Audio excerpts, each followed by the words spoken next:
बिस्मिल्लाहिर्रहमानिर्रहीम। काला रब्बि इश्रह ली सदरी व यस्सिर ली अमरी वहलुल उक़दतम मिन लिसानी यफ़क़हू क़ौल। डियर स्टूडेंट, अस्सलाम वालेकुम।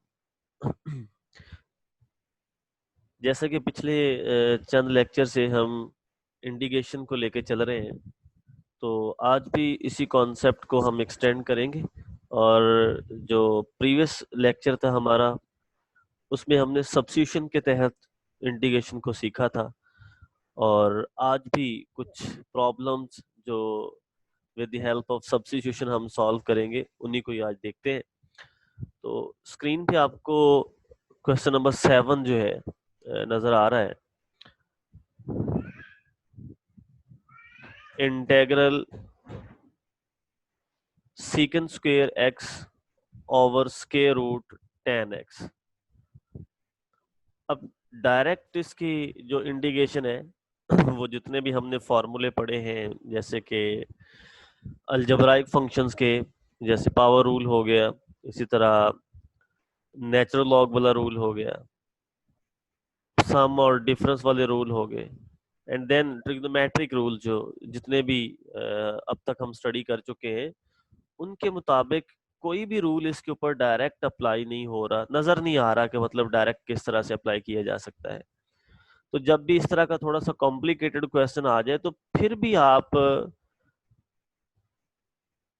सब्स्टिट्यूशन का सहारा ले सकते हैं। सब्स्टिट्यूशन को यूज करते हुए उसको सिंपलेस्ट फॉर्म में ट्रांसफॉर्म करते हैं, एंड देन वहां से हमें आइडिया हो जाता है कि इसके ऊपर हमने कौन सा रूल अप्लाई करना है, या ये कैसे सिंप्लीफाई हो सकता है, या इसके ऊपर जो इसका सोल्यूशन है वो किस तरह से पॉसिबल है। मतलब एक उम्मीद की किरण नजर आ जाती है अगर हम इसको इसमें सब्स्टिट्यूशन करने के बाद सिंपलेस्ट फॉर्म में ट्रांसफॉर्म कर लेते हैं। डायरेक्ट ये बहुत मुश्किल नजर आ रहा है, लेकिन जैसे ही आपने सब्स्टिट्यूशन करनी है, तो आपने कहना ये तो काम ही कोई नहीं है, ये तो बड़ा बेसिक रूल इसके ऊपर अप्लाई होना है। जैसे इस क्वेश्चन में हमने क्या किया कि ये जो स्क्वायर रूट के अंदर वाला फैक्टर था, यानी 10x जो है, इसको हमने एक नए वेरिएबल के बराबर सपोज कर लिया। यानी हमने इसको सपोज कर लिया 10x is equal to T. ये आपकी अपनी मर्जी है। अदर देन x, चूंकि x इसमें ऑलरेडी इस्तेमाल हो चुका है, अदर देन x आप अपनी मर्जी से कोई भी जो वेरिएबल है, अननोन है, उसको इस्तेमाल कर सकते हैं इसकी जगह पे। कोई जरूरी नहीं है कि आपने सिर्फ टी ही इस्तेमाल करना है, ये एज ए सिंबल यहाँ पे यूज किया है। आप इसकी जगह पे कोई भी वेरिएबल अदर देन एक्स जो है वो इस्तेमाल कर सकते हैं। तो हमने सपोज कर लिया कि t is equal to 10x। अब दोनों तरफ डिफरेंशियल अप्लाई करते हैं। डिफरेंशियल अप्लाई करने से बेटे क्या होगा कि जो लेफ्ट साइड है वो डी टी में चेंज हो जाएगी, और जो राइट साइड है, जब इस पे डिफरेंशियल अप्लाई करेंगे तो 10 का डेरिवेटिव जो है वो सीकेंट स्क्वायर, और इंडिपेंडेंट वेरिएबल यहाँ पे चूंकि x है, इसीलिए फिर साथ इसके dx। अब ये जो चीजें अभी तक आपके सामने बन चुकी हैं, इनको आप प्रीवियस एक्सप्रेशन जो है, जिसका आप अपनी मर्जी से नाम रख सकते हैं, इक्वेशन नंबर 1 जो है, इक्वेशन नंबर 1 में इनको देखें। i is equal to integral उसी तरह, स्क्वायर रूट b उसी तरह। अब स्क्वायर रूट के अंदर था 10x, अब 10x को चूंकि आपने t के बराबर सपोज कर लिया है, इसीलिए 10 की जगह पे t आ गया। और जो dt है वो एक्चुअल में है secant square x into dx। तो हमने बेटे यही काम किया, ये जो ऊपर वाला सीकेंट स्क्वायर x और dx था, इन दोनों को कंबाइन किया और इसकी जगह पे बेटे dt रिप्लेस कर दिया, इसीलिए यहाँ पे हमने dt लिख दिया। अब जो फाइनल फॉर्म बनी आपके पास, वो बनी i is equal to integral dt over t का स्क्वायर रूट। अब बेटे इसको सिंप्लीफाई करना कोई मुश्किल नहीं है, जस्ट इसके ऊपर पावर रूल लगेगा और इसको हम सिंप्लीफाई कर लेंगे, इसका इंटेग्रल फाइंड आउट कर लेंगे। हम ऐसे करते हैं कि ये जो स्क्वायर रूट था इसको कर लेते हैं 1/2, टी रेज टू पावर 1/2। जब ये यहाँ से ऊपर की तरफ मूव किया जाएगा इसको, तो उसकी पावर जो है वो पॉजिटिव से किस में चेंज हो जाएगी, नेगेटिव में चेंज हो जाएगी। अब ये वो इंटेग्रल है जो सिंपलेस्ट फॉर्म में आपके पास आ गया। इसको आप इजीली अब सिंपलीफाई कर सकते हैं, इसमें कोई चीज मुश्किल नहीं है। जस्ट आप इसके ऊपर पावर रूल लगाएं, जैसे कि आपको पता है पावर रूल में उसकी पावर में एक इजाफा कर देते हैं और वही फैक्टर उठा के बेटे नीचे लिख देते हैं। अब -1/2 + 1, इसका सिंपल आप एलसीएम लें और 1 का बटा अपनी तरफ से 1 कर ले। जब आप एलसीएम लेंगे बेटे तो ये 1/2 बन जाएगा। वैसे भी सिंपली कॉमन सेंस की बात है कि अगर प्लस का 1 और -1/2 हो, यानी 1 में से हाफ निकाल दें तो हाफ ही रह जाता है पीछे, इसीलिए 1/2 लिखा है। नीचे भी बेटे फिर वही 1/2 आ जाएगा और साथ फिर इसके कांस्टेंट ऑफ इंटीग्रेशन। यहाँ पे आके एक पल के लिए आपने सोचना है कि जो क्वेश्चन था वो तो हमें बेटे दिया हुआ था ट्रिग्नोमेट्रिक फंक्शंस की फॉर्म में, और जो हमारा आंसर निकला है वो सिंपल टी की फॉर्म में आ गया है। तो इसका मतलब अभी काम खत्म नहीं हुआ। तो फिर बेटे क्या करेंगे, हम वापस ये जो आपके पास t = 10x वैल्यू थी, हम वापस t की जगह पे ये वैल्यू रिप्लेस कर देंगे। तो बेटे जब आप यही वैल्यू वापस इसमें रिप्लेस करेंगे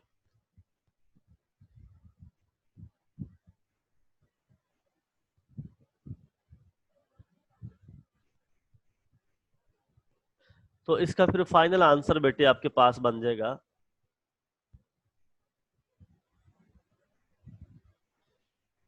this will be equal to, t की जगह पे आ जाएगा बेटे 10x, और 1/2 की जगह पे आप स्क्वायर रूट लगा देना, और जो नीचे 1/2 है इसको रिवर्स करना। जब आप रिवर्स करेंगे तो बेटे इधर 2 आ जाएगा और साथ इसके बेटे कांस्टेंट ऑफ इंटीग्रेशन। ये आपका बेटे इसका फाइनल आंसर आ जाएगा। यानी जब आप सिंप्लीफाई कर चुके हो बाय सब्स्टिट्यूशन मेथड, तो आफ्टर सिंप्लीफिकेशन आपने देखना है कि क्या आपका आंसर जो है वो वापस उसी फॉर्म में चला गया है कि नहीं, ट्रिग्नोमेट्रिक फॉर्म में है कि नहीं है। अगर नहीं है तो वापस उसको ट्रिग्नोमेट्रिक फॉर्म में आपने तब्दील करना है। ये आपने जहन में रखना है बेटे। इसी तरह एक और क्वेश्चन,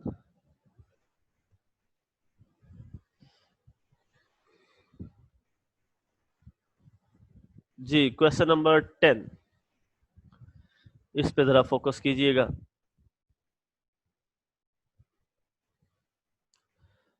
क्वेश्चन 10 में है कि integral 1/1 + x² tan inverse x। अब यहां से थोड़ा सा अंदाजा हमें होता है कि अगर हम डेरिवेटिव लेते हैं ना tan इनवर्स का,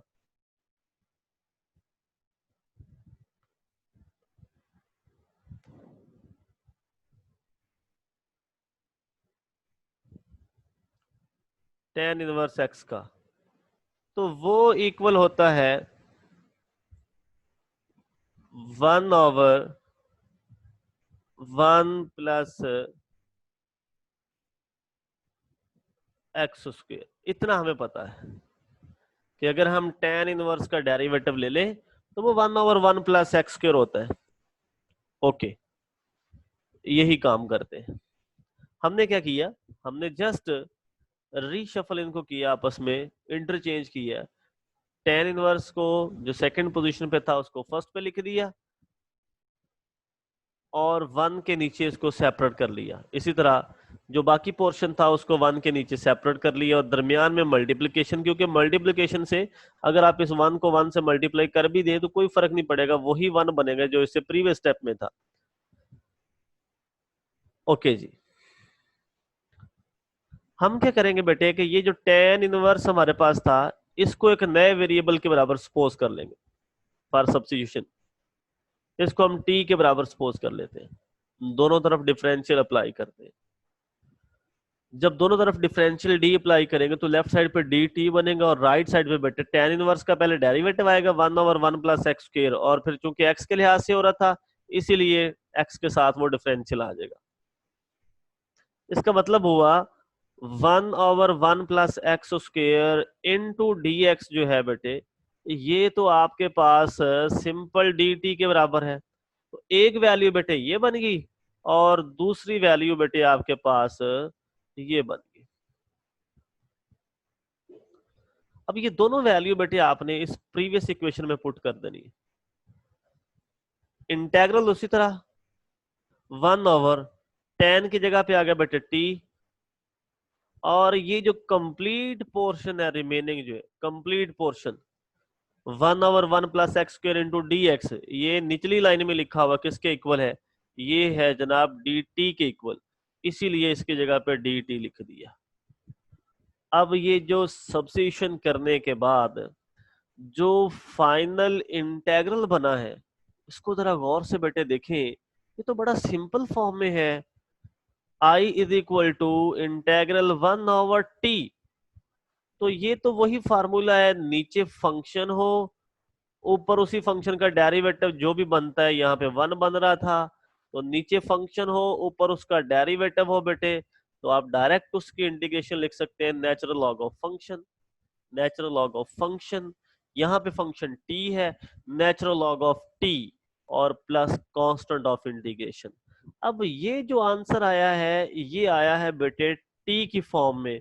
क्वेश्चन आपका जो है वो ट्रिग्नोमेट्रिक फॉर्म में है, इसका मतलब हुआ वापस सब्स्टिट्यूशन करनी पड़ेगी। जो t इज इक्वल टू आपने सपोज किया था वापस t की जगह पे उसको लिख दें तो बेटे आपका फाइनल आंसर बन जाता है।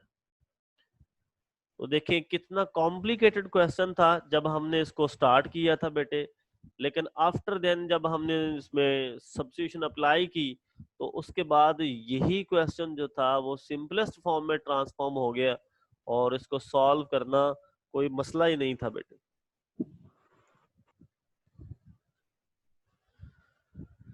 इसी तरह हम सब्स्टिट्यूशन की मदद से ही कॉम्प्लिकेटेड क्वेश्चन को सॉल्व करने का जो सिलसिला है उसको जारी रखते हैं और नेक्स्ट प्रॉब्लम को भी इसी मेथड से सॉल्व करने की कोशिश करते हैं।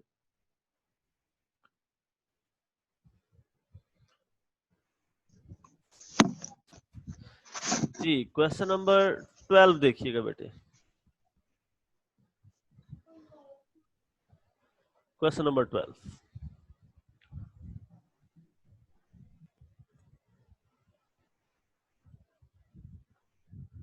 अब अगर बेटे डायरेक्ट इस क्वेश्चन को देखें तो बड़ी कॉम्प्लेक्स फॉर्म में आपको नजर आ रहा है, यानी integral sine theta over 1 plus cos square theta D theta, मतलब एक फ्रैक्शनल फॉर्म में फंक्शन है और वो भी ट्रिग्नोमेट्रिक फंक्शन।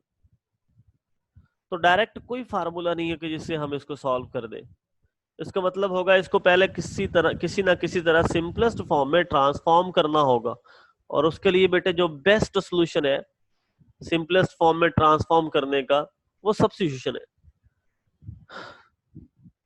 तो बेटे इसमें ऊपर साइन आ रहा है नीचे कॉस आ रहा है और कॉस के ऊपर स्क्वायर है, इसका मतलब ये थोड़ी सी जानदार चीज लगती है, थोड़ी सी बड़ी वैल्यू लगती है, तो हम बेटे इसी को सपोज कर लेते हैं कॉस को।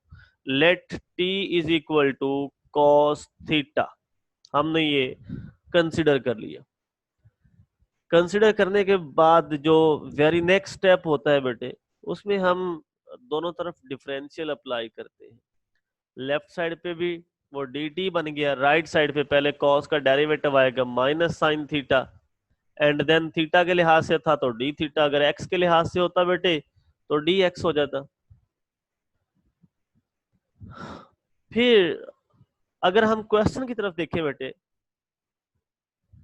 तो क्वेश्चन में हमारे पास बन रहा है बेटे sine theta into D theta, ये दो वैल्यूज है। तो यहाँ पे साइन थीटा और डी थीटा के साथ माइनस आ रही थी, इसीलिए इस माइनस को उठा के आप इस तरफ लेके आएंगे, तो जो साइन थीटा डी थीटा है उसकी बेटे फिर वैल्यू निकल आई माइनस डी टी। अब ये जो दोनों चीजें हमने सपोज की है, एक जो t is equal to cos theta और एक जो उसका डिफरेंशियल हमने फाइंड आउट किया है, इन दोनों को उठा के बेटे प्रीवियस इक्वेशन में हम सब्स्टिट्यूट करते हैं। जहां भी इस पूरे एक्सप्रेशन में कॉस आएगा आप उसकी जगह पे t लिख देंगे, तो बेटे ये बन जाएगा फिर 1 प्लस कॉस का स्क्वायर था तो वो बन गया 1 प्लस टी का स्क्वायर, और ये जो ऊपर वाला कंप्लीट फैक्टर था साइन थीटा और डी थीटा, इसकी जगह पे बेटे माइनस डी टी आ गया। अब ये माइनस उठा के इंटेग्रल से बाहर निकले कोई फर्क नहीं पड़ता बेटे, तो ये सिंपलेस्ट आपके पास इंटेग्रल आ गया बेटे, जिसको हमने मजीद सिंप्लीफाई करना है।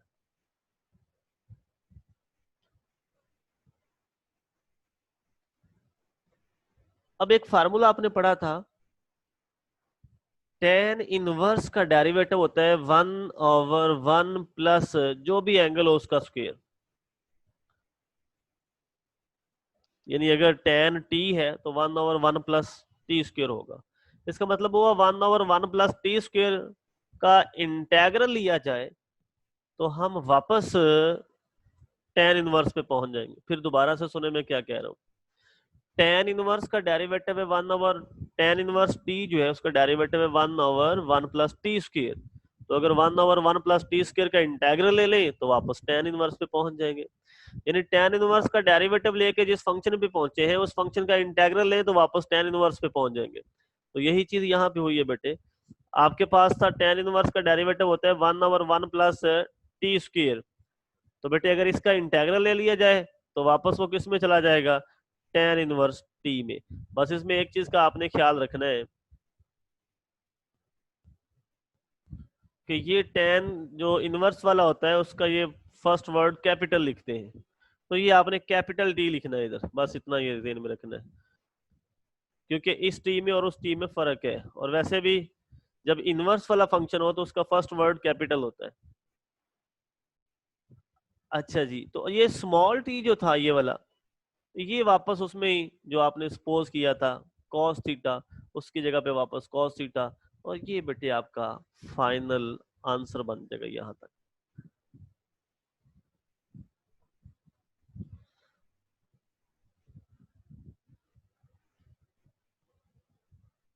जी इसी तरह बेटे क्वेश्चन नंबर 15 को देखें।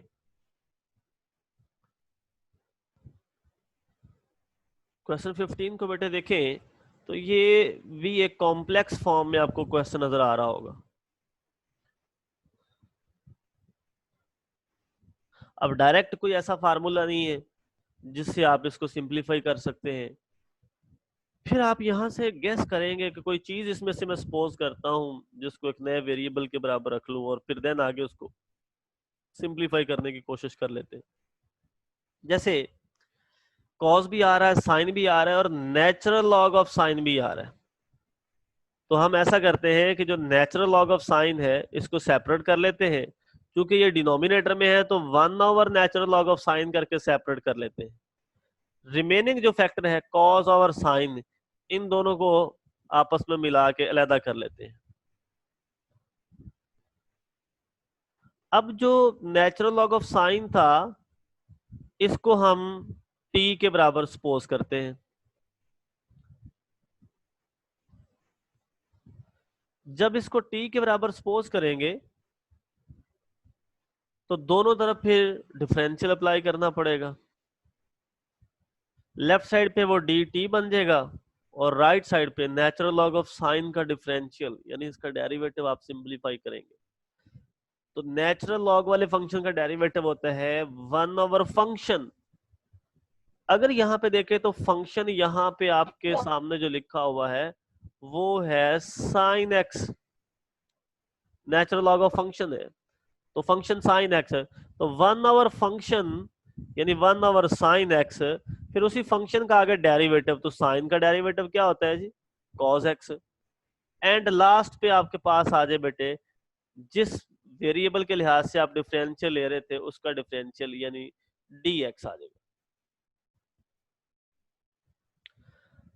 अब ये जो चीजें जो आपने सपोज की थी और जो उनका आपने डिफरेंशियल फाइंड आउट किया है, इनको प्रीवियस स्टेप में आप पुट अप करें, तो जैसे ही हम प्रीवियस स्टेप में इनको यूज करते हैं तो हमारे पास जो सिंपलेस्ट फॉर्म आ जाती है बेटे,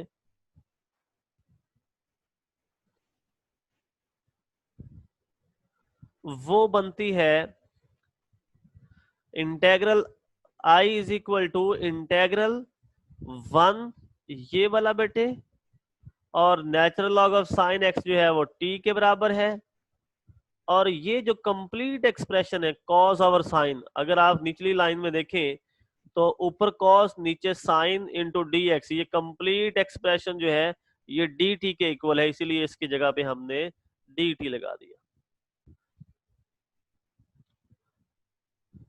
अब बेटे सिंपलेस्ट फॉर्म में ये कुछ इसी तरह से नजर आ रहा है, जैसे इंटेग्रल ऊपर फंक्शन का डेरिवेटिव और नीचे फंक्शन बजाते खुद।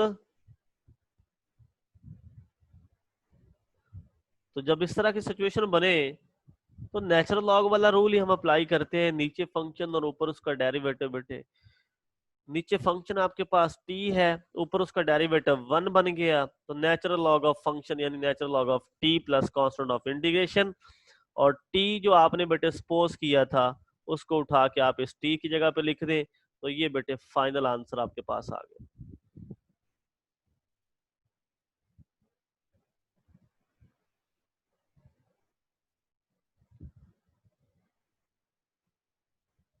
चले जी नेक्स्ट आगे चलते हैं।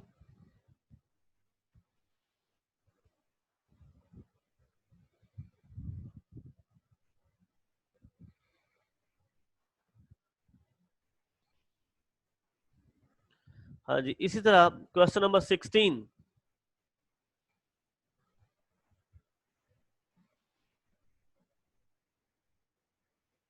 बल्कि उससे पहले क्वेश्चन नंबर, चले क्वेश्चन 16 पहले कर लेते हैं, उसके बाद 13 कर लेंगे।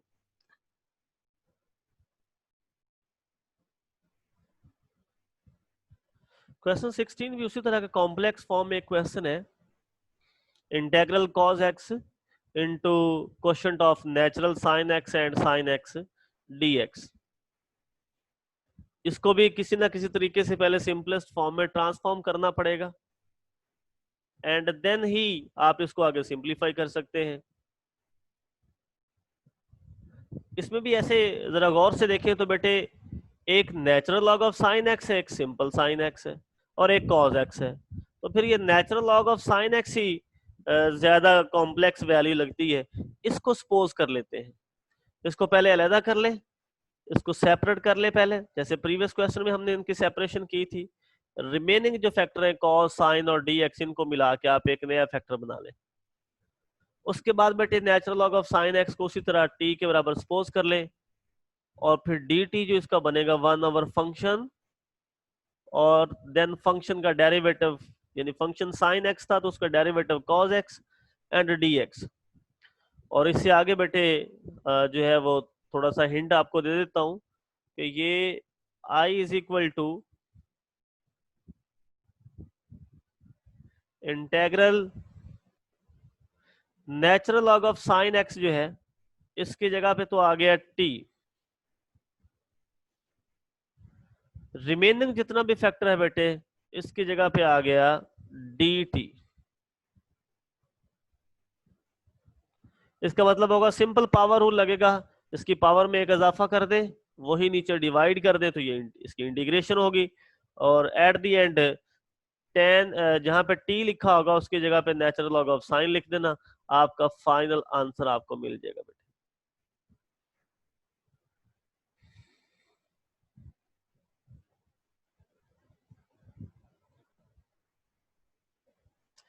इसी सब्स्टिट्यूशन के सिलसिले को जारी रखते हुए नेक्स्ट प्रॉब्लम को देखते हैं। सर फिर इधर t की पावर 2 बनेगी ना, तो फिर हम साइन स्क्वायर एक्स लिख देंगे, जी नेचुरल जी, of sine square x. Natural log of sine का होल स्क्वायर लिखेंगे बेटे, क्योंकि बाहर नेचुरल लॉग है ना। अगर अकेला साइन होता तो फिर साइन का स्क्वायर लिखते, क्योंकि बाहर नेचुरल लॉग है तो फिर वो इसका मतलब वो अकेला साइन नहीं है, नेचुरल लॉग ऑफ साइन का स्क्वायर आएगा। ब्रैकेट के अंदर लिखेंगे, मैं लिख के आपको दिखा देता हूं, यानी आप लिखेंगे bracket natural log of sine x whole का स्क्वायर, इस तरह से लिखेंगे। जी सर। अस्सलाम वालेकुम सर। जी वालेकुम अस्सलाम मोहम्मद नवाज साहब। जी बेटे। सर जो 16 क्वेश्चन है इसमें सर सब्स्टिट्यूशन के बगैर भी नहीं कर सकते, जब पीछे वाले फैक्टर का आगे डेरिवेटिव हो तो पावर में एक ऐड कर देते हैं। जी बेटे बिल्कुल कर सकते हैं, लेकिन डायरेक्ट अगर आप फर्स्ट टाइम अगर आप उस क्वेश्चन को देख रहे हैं तो आपको इमेजिनेशन नहीं होती कि इसका डेरिवेटिव क्या बन रहा है। लेकिन जब आपकी प्रैक्टिस हो जाए तो फिर तो आपको पता चल जाता है कि जी ये फंक्शन है, आगे उसका डेरिवेटिव है। लेकिन जब आप फर्स्ट टाइम इसको कर रहे हैं या आपको इसका अंदाजा नहीं है कि डेरिवेटिव क्या बनना है, तो देन सिंपल फिर यही मेथड होता है बेटे कि आप उसकी जगह पे सब्स्टिट्यूशन कोई सिंपल वेरिएबल की करें एंड देन उसको सिंप्लीफाई करें, तो वहां से खुद ही फिर वो आगे नेक्स्ट स्टेप में आपको वो सिंपलेस्ट फॉर्म में बना देगा कि पावर रूल लग रहा है या इसका मतलब जो है वो नीचे फंक्शन और ऊपर डेरिवेटिव बन रहा है। यानी ये वही चीज है जो क्वेश्चन के अंदर छुपी हुई थी। लेकिन अगर आपकी प्रैक्टिस इतनी हो जाए कि आप डायरेक्ट एक ही नजर में उसको देख लें बेटे, तो देन आप डायरेक्ट भी कर सकते हैं, कोई मसला नहीं है उसमें। ठीक हो गया सर।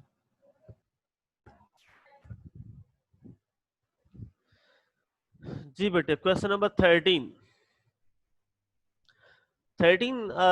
है integral a x over a square minus x raise to power 4। अब बेटे इसको डायरेक्ट देख के ना तो कोई सब्स्टिट्यूशन याद आती है जो ऑलरेडी हमने पढ़ी थी, जैसे स्क्वायर रूट वाले फैक्टर के अंदर हमने पढ़ी थी a square minus x square minus a square, x square plus a square, इस तरह की जो कुछ टाइप्स हमने स्टडी की थी प्रीवियस लेक्चर में। उसकी रीजन ये है बेटे कि जो टाइप्स हमने पढ़ी थी उसमें यहाँ पे स्क्वायर था नंबर एक, और नंबर दो यहाँ ऊपर 1 होता था, आप फिर सब्स्टिट्यूट कर लेते थे। लेकिन यहाँ पे उस तरह का सीन नहीं बन रहा, उससे मुख्तलिफ है। तो फिर बेटे हम इसको कोई जुगाड़ लगाएंगे, कोई ट्रिक इस्तेमाल करेंगे ताकि ये सिंपलेस्ट फॉर्म में ट्रांसफॉर्म हो जाए। ओके, हम ऐसा करते हैं बेटे, पहले तो इस कांस्टेंट को इंटीग्रल से बाहर निकाल देते हैं। ए बाहर आ गया। ये जो x रेज टू पावर 4 है ना, इसको लिख लेते हैं x स्क्वायर का होल स्क्वायर। जब ये एक्स स्क्वायर का होल स्क्वायर होगा तो ये जो एक्स स्क्वायर है इसको आप कंसिडर कर लेते हैं किसी नए वेरिएबल के बराबर, जैसे हमने सपोज कर लिया t के बराबर। तो जब आप यहाँ पे t पुट करेंगे ऊपर वाला स्क्वायर वैसे ही आ जाएगा, इसका मतलब होगा ये फिर डायरेक्ट आपके पास जो है वो बेटे बन जाएगा टी स्क्वायर, या फिर यहां से भी बनाया जा सकता है, दोनों तरफ स्क्वायर ले लें तो इसका मतलब होगा कि x4 जो है this will be equal to T square. And then आपने इसका डिफरेंशियल लेना है, ये जो फर्स्ट फंक्शन जो आपने सपोजिशन की थी इसका आपने डिफरेंशियल लेना है। लेफ्ट साइड पे dt आ जाएगा, राइट साइड पे बेटे इसका डेरिवेटिव यानी 2x, एंड देन x का डिफरेंशियल dx बन जाएगा। अब अगर क्वेश्चन में देखें तो क्वेश्चन के अंदर जो न्यूमरेटर बनता है बेटे, न्यूमरेटर में दो फैक्टर हैं, एक x है और एक dx है। इसका मतलब हुआ यहां से हमें x dx की वैल्यू चाहिए, तो इस 2 को उठा के डिवाइड कर दें तो बेटे x dx की फाइनल वैल्यू बन जाएगी dt इंटू 1/2, ये वैल्यू बन जाएगी। यानी dt/2 भी लिख सकते थे, कोई मसला नहीं था।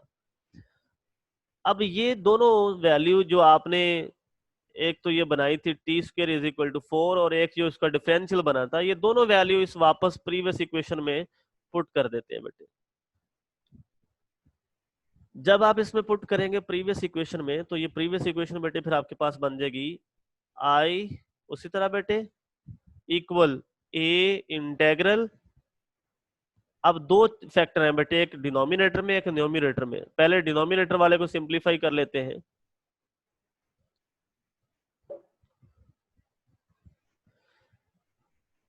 ए स्क्वायर बेटे एज इट इज लिख दिया, और x4 की जगह पे आ गया टी स्क्वायर, जैसे हमने ये बनाया था। नीचे वाला फैक्टर तो खत्म हो गया। अब चलते हैं न्यूमरेटर की तरफ। न्यूमरेटर में बेटे ये है x इंटू डी एक्स, और इसकी वैल्यू आपके सामने ये निकली है बेटे, x इंटू डी एक्स की वैल्यू निकली है 1/2 dt। वही बेटे हमने उसकी जगह पे शिफ्ट की है। अब 1/2 भी कांस्टेंट है, अगर ये कांस्टेंट है तो इसको बाहर निकाल लेते हैं। तो ये बाहर यहाँ पे बेटे ये वाला कांस्टेंट जो है ये शिफ्ट हो जाएगा, तो ये बाहर बन जाएगा a/2।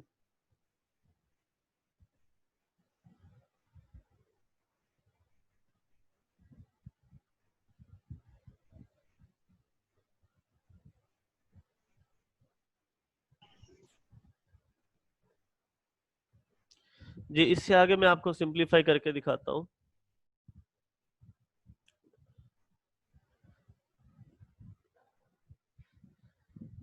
जी राइट कॉर्नर पे आपको नजर आ रहा होगा सॉल्यूशन।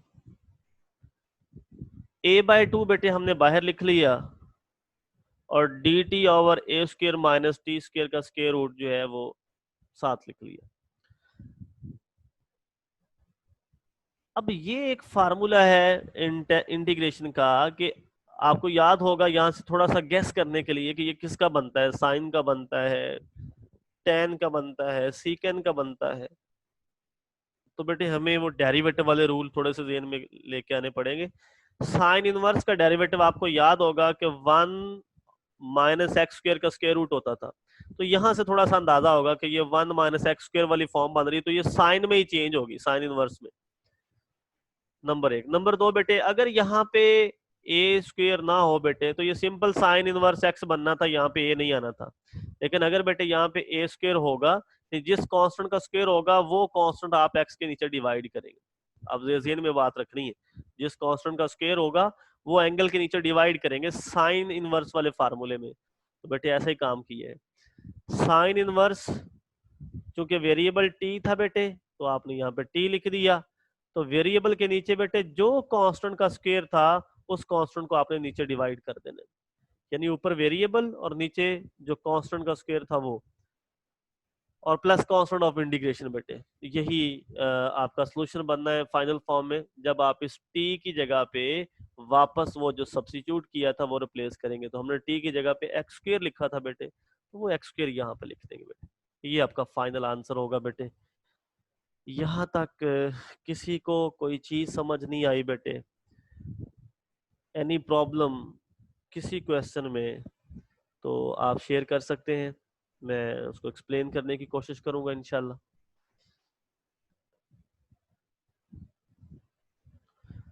आज के इस पूरे लेक्चर में हमने सिर्फ ये देखा है कि जब कॉम्प्लेक्स फॉर्म में कोई भी फंक्शन दे दिया जाए तो उसको पहले सिंपलेस्ट फॉर्म में कैसे ट्रांसफॉर्म करना है, क्योंकि सिंपलेस्ट फॉर्म में ट्रांसफॉर्म होगा तो ही हम अंदाजा लगा सकते हैं, हम गेस कर सकते हैं कि कौन सा रूल इसके ऊपर अप्लाई हो सकता है, किस मेथड से उसको इंटीग्रेट किया जा सकता है।